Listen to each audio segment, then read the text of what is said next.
Chapter 3. Safe Distance. The 10. The sheet of weathered metal groaned as Rosie pried it further from the wall, revealing a secret that had been entombed in the shadows of the metro station. Beneath the grime of decades lay an intricate carving, its lines deep and deliberate. It wasn't graffiti. It was an ancient, mysterious art that seemed to vibrate with a faint, residual hum. Rosie leaned in, her breath hitching. She blew gently on the stone, clearing away a veil of gray dust. As the image sharpened, her eyes widened.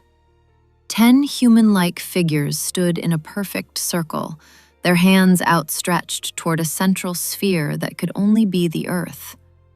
Each figure was etched with delicate, radiating lines, a golden glimmer that seemed to catch what little light remained in the station. The golden, she thought, her heart racing. 10 of them, surrounding us. She traced the markings with her index finger, the stone cold and rough against her skin. She needed to take this with her. She needed proof that the golden weren't just a rumor or a curse, but something older, something intentional. Scavenging the nearby floor, she found a discarded piece of white notebook paper, its edges yellowed and torn. A few feet away, a fragment of black chalk lay half buried in the soot. Rosie pressed the paper against the carving and began to drag the chalk across the surface in broad, rhythmic strokes. The image of the 10 figures bled through the paper, dark and haunting. She pulled the paper back, examining the rubbing with a solemn intensity. This was a map of a mystery she didn't yet understand. She folded the paper carefully, sliding it into her hoodie pocket. A sharp metallic clink echoed from the darkness behind her. Rosie spun around, her breath catching in her throat. The silence of the station was gone, replaced by the heavy, rhythmic scraping of something or someone moving through the tunnels. Fear vied with a desperate curiosity as she peered into the gloom, her hand instinctively hovering over the pocket containing the secret of the 10. The girl with the light stick. The sound of the scraping metal triggered a memory, sharp and painful, of the day she had finally walked away from the hollow shell of Sunny Home. How could they all just disappear? Rosie had whispered that afternoon, her voice a ghost of itself. She had adjusted the straps of her favorite green backpack, feeling the weight of the few treasures she'd managed to salvage. The autumn sun was a blistering, uncaring eye in the sky. The neighborhood was a beautiful graveyard. The lawns were perfectly manicured. The cars sat in driveways. But the laughter that once echoed between the houses had been replaced by the dry rustle of falling leaves. She had reached the short stone bridge that marked the boundary of her childhood. For 2 weeks, she had stayed inside Sunny Home, convinced that if she just waited long enough, Mrs. Kim would come back with groceries and a smile. But the tears had eventually dried, leaving only a hollow resolve. She had to find the others. The radio had promised there were survivors. As she crossed the bridge, she saw them.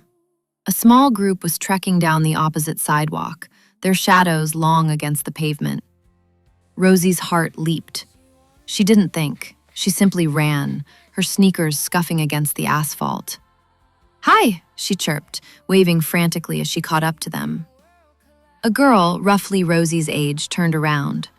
She had fair skin, a soft, round face, and bright almond-shaped eyes that seemed to hold a spark of the old world's joy.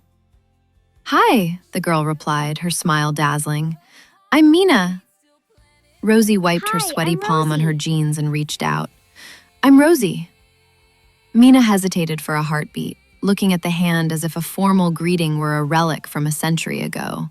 Then she grinned and took it. Hi, Rosie. "Hi, Rosie. You're alone?" "My family, they're gone," Rosie said softly, her gaze dropping to her shoes. Mina's expression softened instantly. "I'm sorry. But hey, look, this is my brother, Chen. That's my mom, my uncle, and this is Lady." She pointed to a scruffy, happy dog who wagged its tail at the mention of its name. "Where are you going?" Rosie asked. "Wherever the road goes," Mina said enthusiastically. "But Mom says we're looking for a safe zone. Why don't you come with us? Survivors have to stick together, right?" A warm, golden feeling spread through Rosie's chest, a sensation she had thought was lost forever. That night, they camped under a sprawling oak tree in Seedling Park. The smell of beef wafted from a small fire pit where Mina's mother worked quietly. Chen and Lady were chasing each other through the wild grass, their shadows dancing in the firelight, while Mina's uncle grumbled playfully as he struggled to pitch a stubborn tent.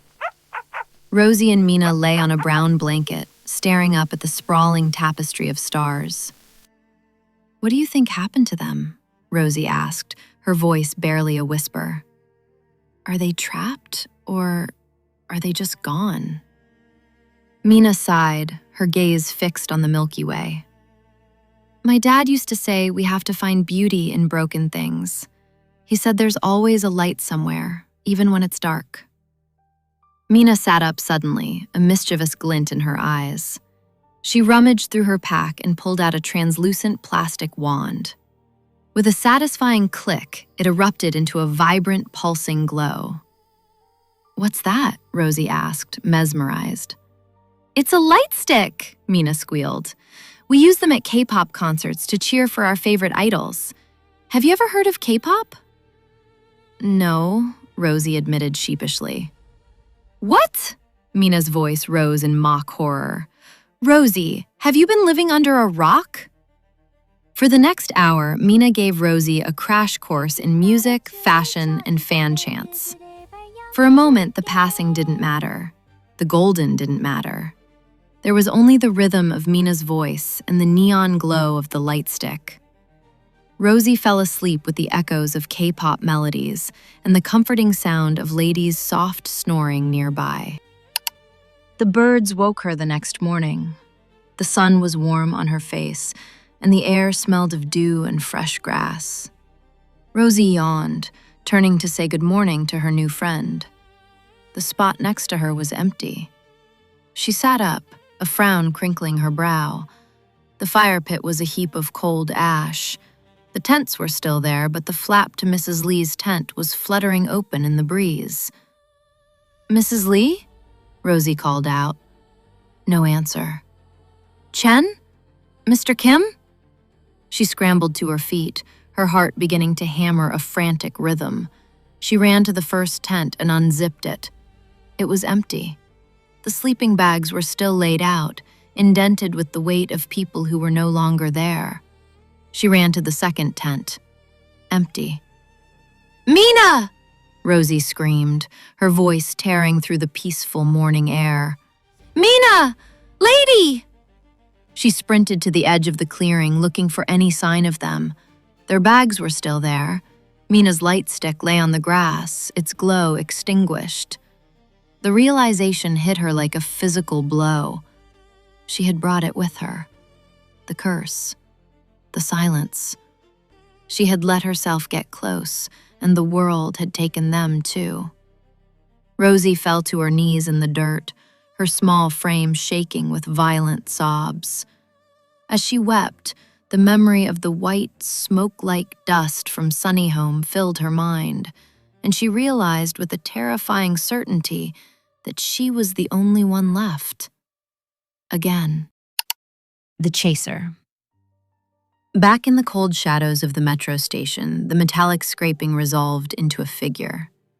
Rosie stood paralyzed, her hands still clutching the folded paper in her pocket. A man stepped into the dim light. He was tall and haggard, his blonde hair matted and unkempt. He wore a black motorcycle jacket that had seen better days, and deep, hollowed-out shadows clung to the skin under his eyes, suggesting he hadn't slept since the world ended. He stopped a few feet away, holding up his hands in a gesture that was meant to be peaceful, though it only made Rosie more nervous. "Hello?" he mumbled, his deep voice bouncing off the tiled walls. "I'm not going to hurt you, kid. I promise." Rosie didn't move. She scanned him for weapons, but all she saw was a man who looked like he was vibrating with exhaustion. "Are you here alone?" he asked, his voice cracking with a frantic sort of kindness. "Where are your parents?" Rosie's grip tightened on her bag. She didn't fear him because of what he might do to her. She feared him because of what she might do to him. In her mind, she saw Mina's empty sleeping bag. She saw the white dust of Sunny home. Every person who stepped into her circle was a person destined to vanish. I just wanted to make sure you're okay," he said, taking a cautious step forward. Suddenly, a stack of rusted tins and cardboard boxes in the corner of the station gave way, cascading to the floor with a deafening clatter. The man spun toward the noise, his instincts on edge. Rosie didn't hesitate. She bolted. She tore through the darkness of the exit tunnel, her sneakers thudding against the concrete. "Wait!" the man shouted. He turned and began to give chase. He was fast, his long legs eating up the distance, but Rosie was fueled by a pure, desperate terror. The weight of the green backpack, stuffed with her snacks and gear, began to drag on her shoulders. The straps cut into her skin, slowing her pace. Behind her, she could hear the man's heavy footfalls getting closer. She faced an impossible choice: keep the bag and risk him catching her, risk him vanishing right before her eyes, or let go and survive. With a sharp sob of frustration, Rosie reached back and unbuckled the chest strap.